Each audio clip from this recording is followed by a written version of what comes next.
Hi friend, তোমরা তো দেখলেই আমার এই রেসিপিটা বানানো কত সোজা। ঘরে থাকা সামান্য উপকরণ দিয়ে কিন্তু এই রেসিপিটা বানানো যাবে। খুব বেশি টাকাও খরচা করতে হবে না, খুব সময়েরও দরকার নেই।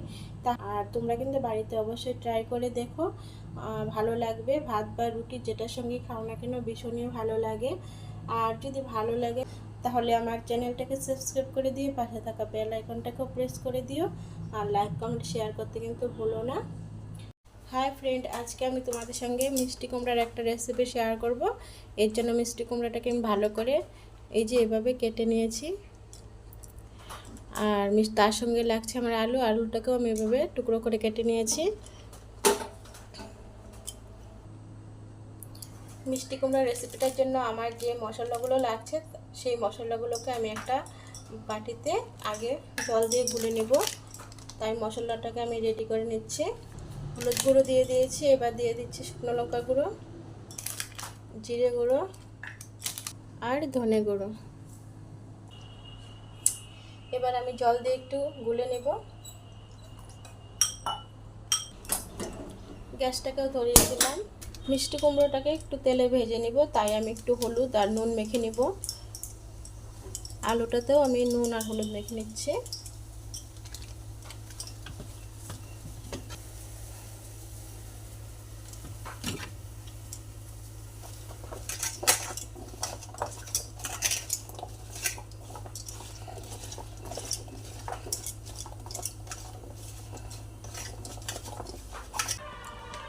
তেল দিয়ে দিব।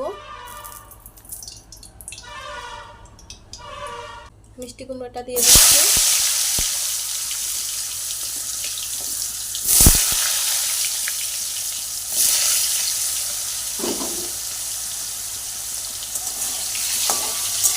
দুবারে ভাজবো আমি কুমড়োটাকে।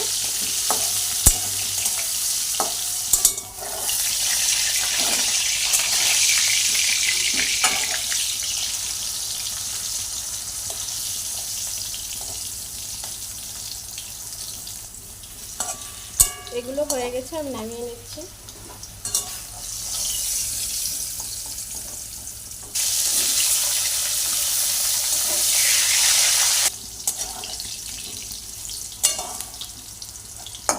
এগুলো হয়ে গেছে, নামিয়ে নিচ্ছি।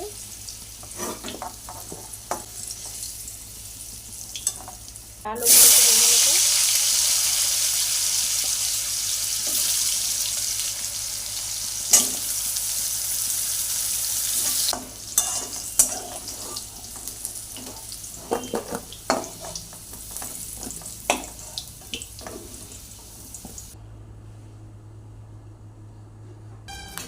এবার চলে যাব মূল রান্নায়।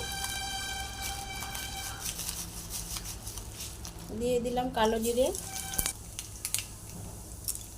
একটা শুকনো লঙ্কা আর গ্রেট করা আদা আর কাঁচা লঙ্কা দিয়ে ভালো করে ভেজে নিচ্ছি।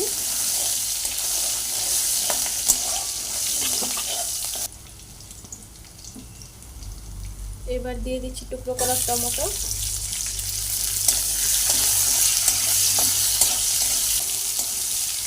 টমেটোটাকে আমি ভাঙবো না, জাস্ট ভেজে নিব। হয়ে গেছে, এবার আমি দিয়ে দিচ্ছি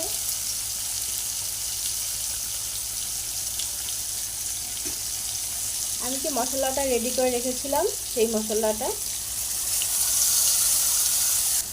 বাটি ধোয়া জলটাও দিয়ে দিচ্ছি।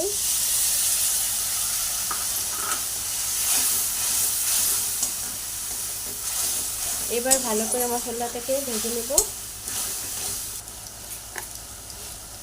সামান্য পরিমাণ চিনি দিয়ে দিচ্ছি।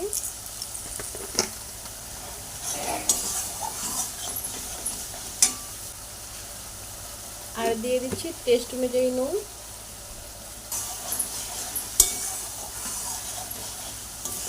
তোমরা ভিডিওটা স্কিপ না করে দেখতে থাকো, এখনো কিন্তু মেন জিনিসটা দেওয়া হয়নি। এবার আমি দিয়ে দিচ্ছি আসল জিনিসটা, যেটা এবার এগুলোকে ভালো করে কষিয়ে নেব।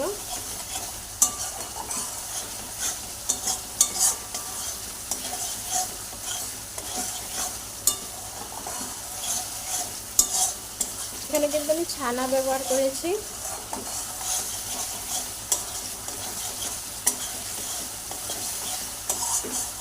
সম্পূর্ণ মশলাটা ভালো করে হয়ে গেছে। এবার আমি দিয়ে দেবো ভেজে রাখা আলু আর মিষ্টি কুমড়োটা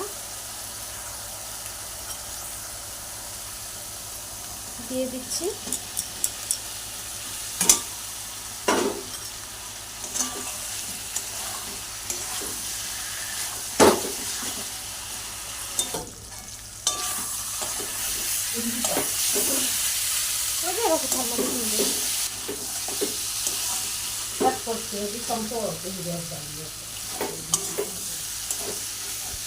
ঢেকে দেওয়ার দরকার নেই, যেহেতু সবগুলোই ভাজা ছিল, আলু কুমড়ো টুমড়ো সব, তাই আর ঢেকে দেইনি। মশলাটাও ভাজা হয়ে গেছে, কুমড়োটা আর আলুটাকেও আরেকটু ভেজে নিলাম। এবার আমি ঝোলটা দিয়ে দিচ্ছি পরিমাণ মতো।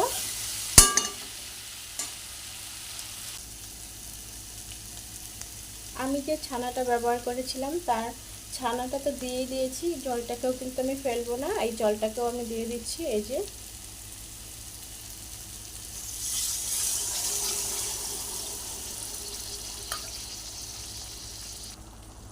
আর তার সঙ্গে দিয়ে দিচ্ছি আরও এক বাটি জল।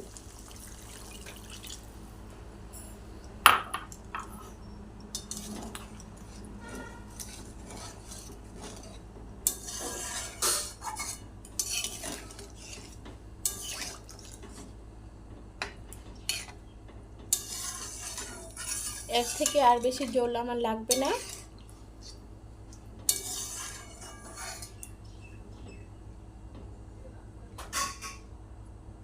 এবার ঝোলটা ফুটে যাওয়া পর্যন্ত অপেক্ষা করে নেব।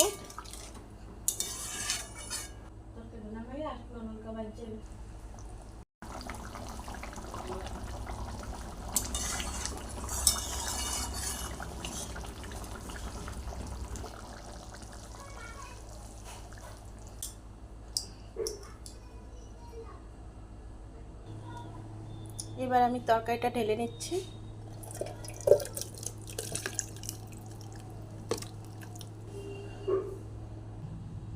তাহলে ভিডিওটা এখানেই এন্ড করছি। দেখা হবে আবার পরবর্তী অন্য এক ভিডিওতে।